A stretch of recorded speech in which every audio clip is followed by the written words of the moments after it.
నమస్తే. Welcome to our channel. కూటమి ప్రభుత్వం అధికారంలోకి వచ్చిన తర్వాత ఓన్లీ అమరావతి అభివృద్ధినే చూస్తుంది. అసలు వివిధ ప్రాంతాలని అభివృద్ధి చేయకుండా 2,00,00,000 కోట్ల అమరావతి అభివృద్ధికి మాత్రమే అమరావతి పైనే ఇన్వెస్ట్మెంట్స్ పెడుతుంది అంటూ విమర్శలు చేశారు. మరి ఈరోజు చూసుకున్నట్లయితే అటు చంద్రబాబు నాయుడు గారు అమరావతిని డెవలప్ చేస్తున్నారు. ఇటు లోకేష్ గారు వైజాగ్ ని డెవలప్ చేస్తున్నారు. అయినా కూడా రాష్ట్ర అభివృద్ధి కాదు, ఓన్లీ అమరావతి వైజాగ్ మాత్రమే పరిమితం అయ్యారు కూటమికి సంబంధించిన వారంటూ విమర్శలు చేయడాన్ని ఏ విధంగా చూడాలి? మరి వీటన్నిటికీ చెక్ పెడుతూ ఈ రోజు నరేంద్ర మోదీ గారిని డైరెక్ట్ గా రాయలసీమలో దింపారు. అటు చంద్రబాబు నాయుడు గారు కానివ్వండి, ఇటు పవన్ కళ్యాణ్ గారు కానివ్వండి. అంటే దీని అర్థం మేము అభివృద్ధి వికేంద్రీకరణ వైపు వెళ్తున్నామని చెప్తున్నారా? అసలు ఏం జరుగుతుంది తెలుసుకునే ప్రయత్నం చేద్దాం. దీన్ని విశ్లేషించడానికి మనతో పాటుగా ఉన్నారు NRI TDP spokes person Venugopal Reddy గారు. నమస్తే సార్. నమస్కారం అమ్మా. సార్, మీరు అధికారంలోకి వచ్చినప్పటి నుంచి కూడా అసలు అమరావతి పైనే ఫోకస్ పెట్టారంటూ అమరావతి పైన చాలా విమర్శలు, దుష్ప్రచారాలు చేశారు. ఇప్పుడు వైజాగ్ ఎప్పుడైతే డెవలప్మెంట్ స్టార్ట్ చేయడం చేశారో అప్పటి నుంచి కూడా అటు తండ్రమ్మ అమరావతి పైన ఫోకస్ పెట్టారు, ఇటు కొడుకేమో వైజాగ్ మీద ఫోకస్ పెట్టారంటూ చాలా విమర్శలు చేశారు. మరి ఇప్పుడు ఈ రోజు చూసుకున్నట్లయితే కూటమి డైరెక్ట్ గా నరేంద్ర మోదీ గారిని రాయలసీమ ప్రాంతంలో, అది కూడా కర్నూలులో దించి దాదాపు 14,000 కోట్ల రూపాయలకి పెట్టుబడులు పెట్టడానికి శ్రీకారం చుట్టారు. ఏంటి అంటే మీరు ఏం చెప్పదలుచుకున్నారు? అభివృద్ధి అనేది ఒక ప్రాంతానికి సంబంధించింది కాదు, వికేంద్రీకరణ చేస్తున్నామని చెప్తున్నారా? లేదు అంటే ఏం జరుగుతుంది అసలు? మా స్టాండ్ వెరీ స్ట్రైట్ ఫార్వర్డ్ అమ్మా. కూటమి ప్రభుత్వం గతంలో చెప్పాం, ఈ రోజు చెప్తున్నాం. ఏంటంటే అమరావతి అనేది ఈరోజు క్యాపిటల్ గా ఉంటది. ఉమ్, అలాగే అభివృద్ధి అనేది వికేంద్రీకరణ జరుగుతుంది అని చెప్పి మేము గతంలో చెప్పాం, ఈ రోజు కూడా అది చెప్తున్నాం. అమరావతి అనేది మనకి ఏంటంటే అడ్మినిస్ట్రేటివ్ క్యాపిటల్ గా, జుడిషియల్ క్యాపిటల్ గా, అలాగే ఇంకా అమరావతి అనేది ఈరోజు ఎడ్యుకేషనల్ హబ్ గా ఉంటది. వైజాగ్ ప్రాంతం అనేది ఆర్థిక రాజధాని. ఎందుకంటే వైజాగ్ లో మనకు కావాల్సిన అన్ని వనరులు ఉన్నాయి. అటు ఏమంటారు, ట్రాన్స్పోర్టేషన్ ఫెసిలిటీ ఉంది, ఇన్ఫ్రాస్ట్రక్చర్ పరంగా ఉంది. వైజాగ్ ఆల్రెడీ కల్చరల్ పరంగా కూడా కొంచెం అడ్వాన్స్ ఉన్న సిటీ. సో దాన్ని ఆర్థిక ఉమ్, రాజధానిగా డెవలప్ చేయాలని ప్రయత్నం చేస్తున్నారు. ఇంకా రాయలసీమ ప్రాంతంకి వచ్చేసరికి మనకి చాలా ఓపెన్ ల్యాండ్, డాటెడ్ ల్యాండ్ ఎక్కువ ఉంటుంది. ఉమ్, రాయలసీమ ప్రాంతంలో ఇప్పుడు అనంతపురం అవ్వచ్చు, చిత్తూరు డిస్టిక్ అవ్వచ్చు, కర్నూలు డిస్టిక్ అవ్వచ్చు, ఉమ్, కడప డిస్టిక్ అవ్వచ్చు. చాలా డ్రై ల్యాండ్ ఎక్కువ. అక్కడ డ్రై ల్యాండ్ ఉమ్, లో మనకి యాక్సెసిబుల్ ఉన్న ల్యాండ్ ఎట్లా వాడుకోవాలనే ఉద్దేశంతో అక్కడ మ్యానుఫ్యాక్చరింగ్ యూనిట్స్, ఆటోమొబైల్ యూనిట్స్ పెడుతున్నారు. దాంట్లో భాగంగానే గతంలో కియా తీసుకొచ్చాం. ఇప్పుడు మళ్ళీ జాకీ పరిశ్రమ అవ్వచ్చు, లేకపోతే Reliance gas related, biogas related పరిశ్రమ అవ్వచ్చు. ఈ రోజు మోడీ గారు ఇచ్చిన 14,000 కోట్ల ఫండింగ్ అంతా కూడా రాయలసీమ ప్రాంతం డెవలప్మెంట్ కోసమే చేస్తున్నారు. సో ఉమ్, ఇలాగేంద్రంటే అన్ని ప్రాంతాలని డెవలప్ చేయాలి. అన్ని ప్రాంతాల డెవలప్ అయితేనే ఈ రోజు రాష్ట్రం డెవలప్ అవుతుంది. అన్ని ప్రాంతాల ఉద్యోగాలు వస్తేనే యువత అందరూ కూడా వాళ్ళ వాళ్ళ ప్లేసెస్ లో ఉద్యోగాలు చేసుకుంటారు అన్న ఉద్దేశంతోనే ఈ రోజు వికేంద్రీకరణ అనేది జరుగుతుంది. గతంలో ఉమ్, మనం చూసాం, వైఎస్ఆర్సీపీ అధికారంలో ఉన్న రోజుల్లో వికేంద్రీకరణ పేరుతో వాళ్ళు చేసిన రాజకీయం చూసాం. అమరావతిని డిమాలిష్ చేసిన పరిస్థితులు మనం చూసాం. వైజాగ్ ప్రాంతంలో వాళ్ళు చేసిన నేరాలు, ఏమంటారు, అరాచకాలు చూసాం.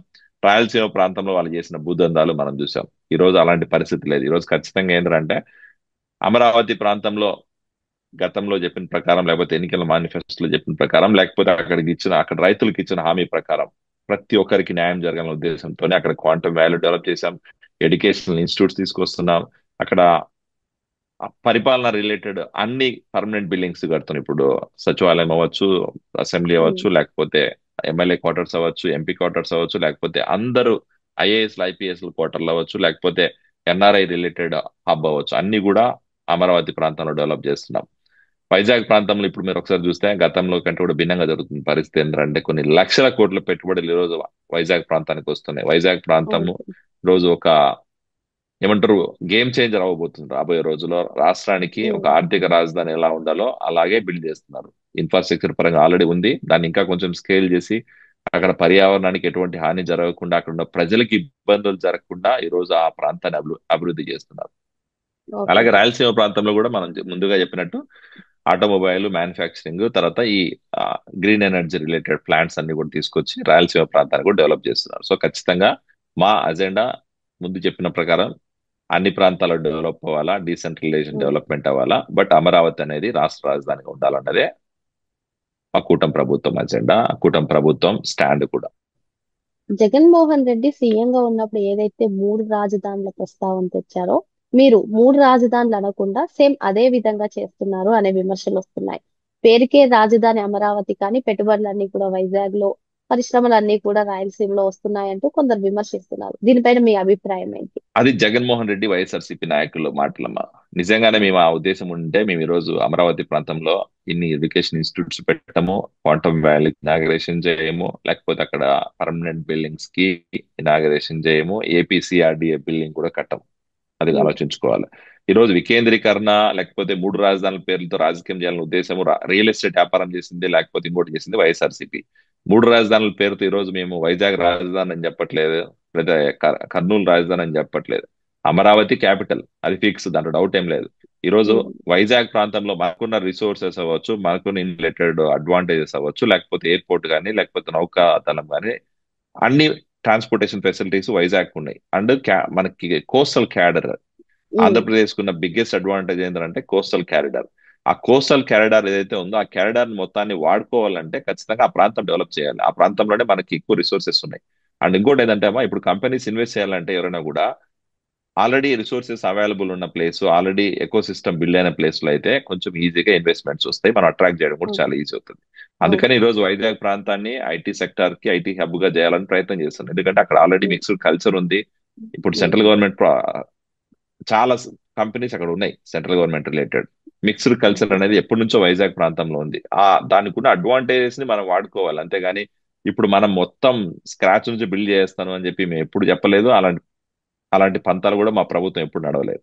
అలా అని చెప్పి ఉమ్, ఈరోజు అమరావతి ప్రాంతానికి అన్యాయం కూడా చేయట్లేదు. అమరావతి ప్రాంతంలో ప్రజలకు న్యాయం చేయాలా, రైతులకు న్యాయం చేయాలా, అక్కడ భూత్యాగం చేసిన 40,000 47,000 కుటుంబాలకి ఈ రోజు న్యాయం చేయాల్సిన అవసరము, ఆవశ్యకత కుటుంబ ప్రభుత్వం మీద ఉంది. ఆ బాధ్యత మనం తీసుకున్నాం కాబట్టే ఆ సిఆర్డిఏ ప్రాంతం మొత్తాన్ని డెవలప్ చేస్తున్నారు కూటమి ప్రభుత్వం. అలాగే ఓకే. ఇప్పుడు కర్నూలు ప్రాంతంలో కూడా. సో మేము ఎక్కడ మూడు రాజధానులు అని చెప్పి మేము ఎక్కడ మోసం చేయలేదు. మూడు రాజధానులు అని చెప్పి మీలాగా రియల్ ఎస్టేట్ దందా చేయలేదు. మూడు రాజధానుల పేరుతో ఏ ఒక్క ప్రాంతాన్ని డెవలప్ చేయకుండా రాష్ట్రాన్ని రావని కాసేది కూడా చేయట్లేదు. అది ఒక్కటి ఉమ్, ఆలోచించుకోవాలి. ఖచ్చితంగా రాష్ట్రాన్ని అభివృద్ధి చేస్తున్నాం. మేము వికేంద్రీకరణ పేరుతో చేస్తున్నాం తప్ప మీలాగా మూడు రాజధానులు అని చెప్పి డ్రామాలు వేసుకుంటా రాజకీయ పాపం చేయలేదు.